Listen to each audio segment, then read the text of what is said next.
Hi, everybody. Welcome, welcome. Thank you so much for coming back to our little corner of the internet.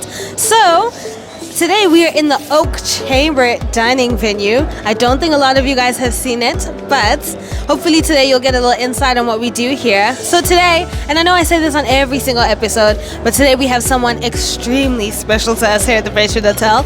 She is a legend, a powerhouse. You guys have only heard legends about her. Her name is Chef Kgomotso, and today we'll be speaking to her, about everything that she's into, how she keeps us running, and what she does on the side. So, Chef, tell us about your Birchwood journey. Tell us how you got here and how you ended up being this big chef here at the Birchwood Hotel. Give us some insight. It's a very different story. Oh, by the way, my name is Chef KG. It's a different story to a normal chef story, where I studied hospitality management, but I told myself that I'm going to go and be a cost controller, right? So that was the plan. And then if I move from there, I'll be a financial accountant in the hospitality industry. I know. But I fell in love with working in operation, working with the chefs, working also with the food and beverage manager. So years ago, 2013, I got an opportunity to come to Birchwood and become a kitchen manager. So there I was responsible of menus, I was responsible of coordinating the chefs, also food cost. So I did so diligent. I did my work, it's also the story also where you are diligent and you work hard and you are consistent. People are always watching. So I worked here for 5 years. Then I left to pursue also cost control again.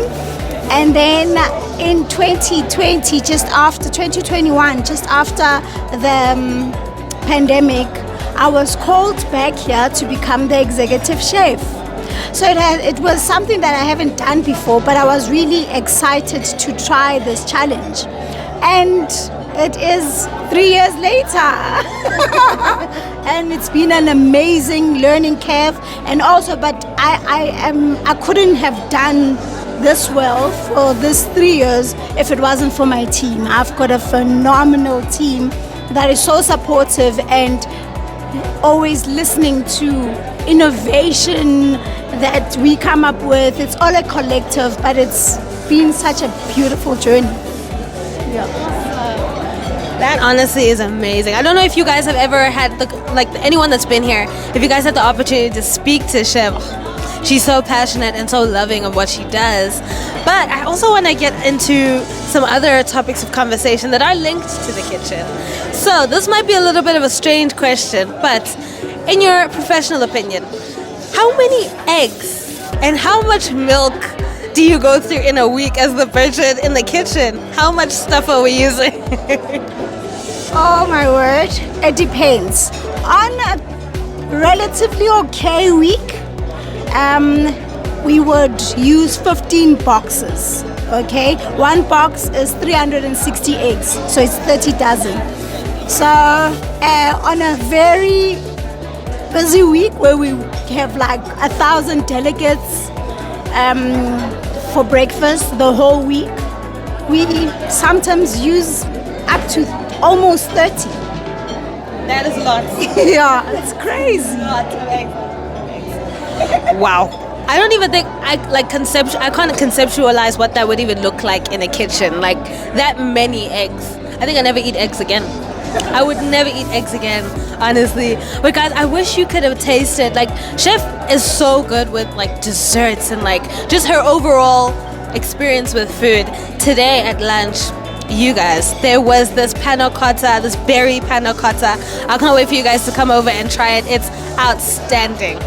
But there is a few more questions I'd like to ask you. So, Chef, I want to know, and not a lot of people know this, but what's it like, being an executive chef here at the Birchwood while also having your side business where you are a motivational speaker and you've got a lot of people looking up to you for inspiration?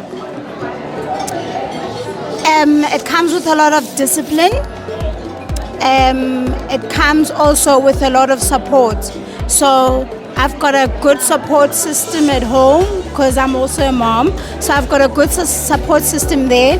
And also having to know what you want, because if you know what you want, you then you want to pursue it. So you structure your time, you structure so that you pursue your goals, and you don't stop. You really don't stop. You don't become mediocre. There's one thing, I don't want to become mediocre. So yeah, it's really about the support that I have and also just discipline. Do you have maybe any advice that you would give learners or anyone that's watching this podcast and is like, I want to do more, I don't want to be idle or just lingering around? Is there any advice that you can give even us learners and interns on how to just be a better person and how to work towards our dreams?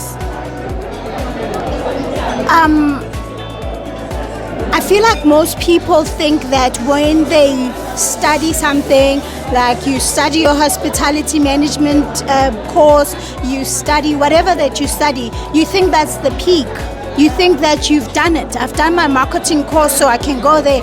But learning does not stop. I think that people should just continue learning all the time, upskilling yourself. And learning is not about going to an institution, but going online. Right now, you've got so much things that are just at our disposal. So equipping yourself all the time. And also just be kind. If you're kind, you're diligent, and you have your integrity, then you will go far as a young person. Thank you so much. Hopefully you guys are taking the nuggets of wisdom. But lastly, Chef, I just wanted to ask you, since you did mention this, what's it like being a mom and loving your job and having, being a mom and a chef and a motivational speaker? Is it not a lot? Like, how do you do it all? It's everything that I love doing. That's the thing. Everything that I'm doing is what I love doing, and I think it is my purpose.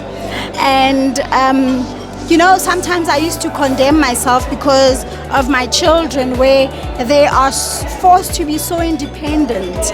My older one teaches the other ones homework because he's good academically. He teaches the other ones. I used to condemn myself and like, oh my gosh, I'm being too, what do you call that? I'm not a good mother. And I read a book by Elon Musk's mother.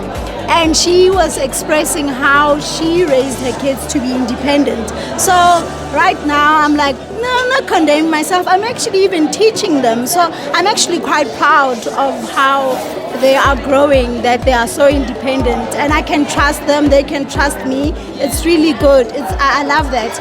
And motivating people, oh my gosh. Oh, that is such a fulfillment. Having a person his mindset change, that is phenomenal. When they change for the better, that they move from a dark place and move to the light. Oh, that is just a tap, like, oh. Well done, Kgomotso. But it's through God. Yeah. So you guys have heard the amazing words of Miss Kgomotso, executive chef Kgomotso, motivational speaker and full-time mom. Hopefully you guys are soaking all of this up, and hopefully we'll also get to show you our beautiful oak chamber and a few of the things that we do here.